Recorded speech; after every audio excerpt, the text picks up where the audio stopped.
Hey guys, I'm Tom the Tech Chap, and as you may know, the Dell XPS 15, the latest 9570 model, is actually my sort of main work laptop for my 4K video editing when I'm out and about on the go and away from my main desktop at home. But you may be thinking, hang on Tom, I thought you used the Huawei MateBook X Pro as your laptop. Well, it's true, I do actually use both. I'm kind of spoiled being a tech YouTuber, and I use the MateBook as more of a travel laptop because it's a lot thinner and lighter, and it means I can sort of do my scripting on this and sort of more light work rather than the Dell, which I use for my 4K editing. I don't really think there's a better all-round laptop on the market if you want a Windows PC. We've got 8th gen H series processors, we've got 16 gigs of RAM, half a terabyte of storage, and a 1050 Ti Max-Q graphics card.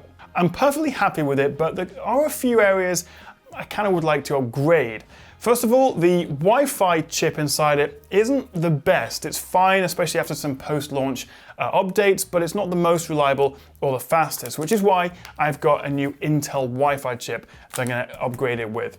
As well as that, I've only got 16 gigs of RAM in here. I say only 16 gigs, that's plenty for most people. But if you are using more demanding applications or heavy multitasking, you may want more RAM, which is why I've invested in 32 gigabytes of Crucial DDR4 2666 MHz RAM, so that should help that. And to top it off, I'm also upgrading the SSD. Right now I've got 512 gigs of storage in here, which is fine, but I'd like a little bit more, and it's also not the fastest. I'll talk numbers a bit later on. So I've gone for a Samsung 970 EVO M2 NVMe SSD, which should be a lot faster, and also we're getting double the storage. After all that, hopefully my XPS 15 9570 will last me for a good deal longer. Now it's true you can actually spec the XPS 15 with a terabyte SSD, 32 gigs of RAM, and even up to an i9 processor, but I couldn't really afford that out of the gate 5 or 6 months ago, because this model here, as I say, with 16 gigs of RAM, 512 storage, and the i7 cost me about £1,700,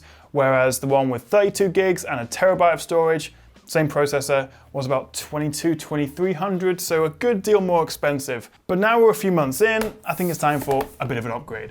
So I've put links to everything you need in the description below, but let's get started. And since we are changing the SSD, I've already made sure to back everything up, and also download a Windows 10 ISO to a USB stick, as we'll have to reinstall Windows when we're finished. So I've got my new SSD, the RAM and the Wi-Fi chip to hand, plus a toolbox with a Torx screwdriver which we'll need to remove the base plate, as well as a small Phillips head screwdriver.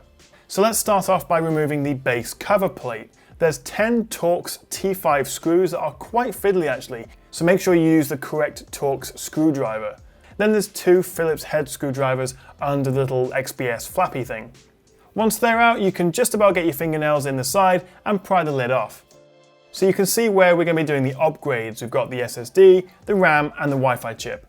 But let's start with the SSD. This is really straightforward. Just remove the Phillips head placement screw at the base of the SSD, and then it'll pop up to about 20 degrees and you can just easily slide it out. You'll see a gum-like material either on the SSD or actually in my case on the cover which it's stuck to. This helps keep the SSD cool. But since it's already stuck in the correct place on the cover, then I'm just going to leave it there. So my new 1TB Samsung 970 EVO M2 I got on Black Friday for around £170 will not only double the storage, but it should be a lot faster as well. We'll find out the difference when we get everything booted up. Then just simply slot in the new SSD in the same way you took out the old one and replace the placement screw. That's it. Next up, RAM. Now make sure you do check on Dell's website that the RAM you're buying is supported. That's very, very important. But again, I've put a link in the description to the RAM I'm using here, which is 32 gigs of Crucial DDR4. So the XPS 15 comes with either 8, 16 or 32 gigs of RAM in 2 memory modules, but I'm upgrading from 16 to 32 here, so each RAM module is held down by clamps on either side. All you have to do is gently push them out away from the RAM and they'll pop up. It's as simple as that, and then you can just gently pull it out. With the new RAM to hand, just slide it back in the same way with the label facing out and press down gently until it clicks in. Now finally, let's swap out the killer 1535 Wi-Fi card with the Intel 8265 NGW chip I've got here, which is a 2x2 dual band wireless AC chip. To start off, use a Phillips head screwdriver to, remove the screw. And then carefully, either with your fingers or maybe even a pair of tweezers, gently pull off the white and black antenna cables. Then just lift and pull out the Wi-Fi card at about a 45-degree angle. Put the new card in the same way, hold it down, and then snap back on the antenna cables, which are color coordinated, so black on black and white on white. Once that's done, just screw back in the holding plate. And that is it. We've upgraded the RAM, the SSD, and the Wi-Fi. Now just pop on the bottom cover and put the 12 screws back in. The first time it boots, it'll detect the new hardware and then run some diagnostics. And it seems everything has passed, which is great to see. Now I just need to plug in the USB drive, restart, and then it should boot into the Windows installer. And that's a good sign. It's detected the new 1TB Samsung SSD, so that's where we'll install Windows. And actually, you don't need to buy a new copy of Windows either, as the serial key is stored in the BIOS on the motherboard. Okay, so now we're on the desktop, all looking good so far, and I actually didn't even need to install Wi-Fi drivers. But the first thing to do is check for updates. And as you can see, there's a lot of them. This could take a while. So with the 42 million updates now downloaded and installed, we're pretty much done. The Wi-Fi is working, we've got the terabyte of storage, and the 32 gigs of RAM.